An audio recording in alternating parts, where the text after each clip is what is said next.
Buju wago shindagu minawa migizi and do dame. Kazagasquaji mekag and dunjaba.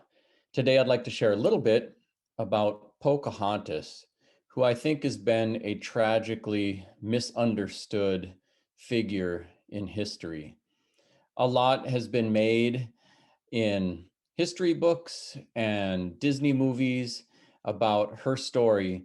But the reality is that shortly after the founding of Jamestown in 1607, Europeans began flooding into the Virginia coast, mainly from England. There was a figure named John Smith, and he was early in that saga captured by Opechanaku, who is the half-brother of the Powhatan chief, Wahoseneca, who was Pocahontas's father.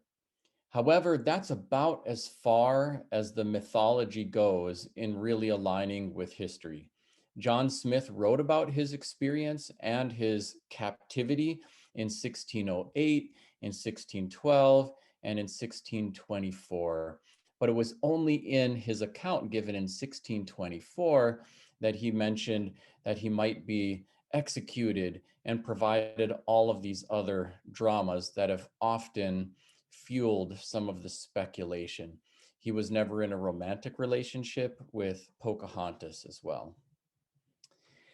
In 1609, which is shortly after this little episode with John Smith, then Captain John Ratcliffe, who was in charge of the early Virginia colonies, uh, demanded that the Powhatan natives furnish food and more territory to the British settlers. When his initial request was declined, he began an all-out war on the Powhatan. And really from 1610 to 1614, there was a relentless attack on indigenous communities. The Powhatan rallied to defend their communities, and when they did, they were engaged in an all-out effort at genocide.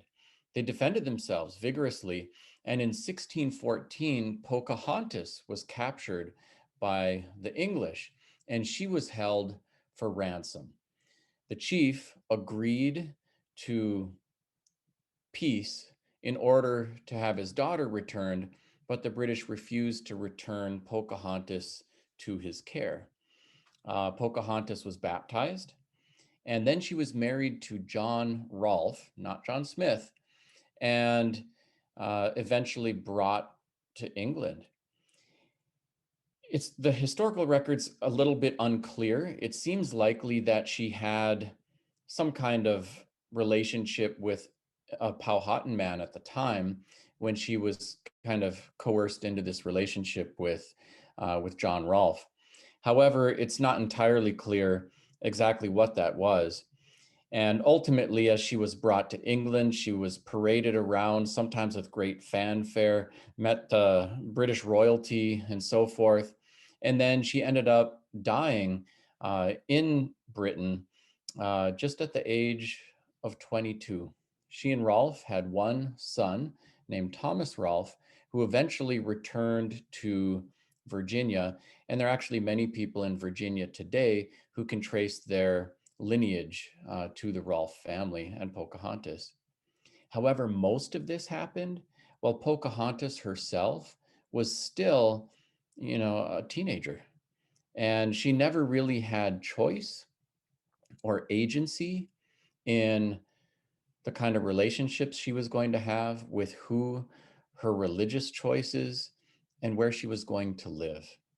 And ultimately, having this mythologized and romanticized, I think really overlooks the fact that she was being used and that she really didn't have a lot of say over her own life.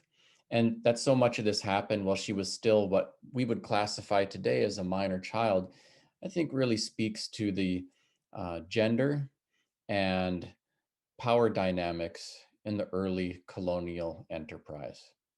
Thanks for listening. Miigwech. Thanks for watching today. I'm Anton Treuer.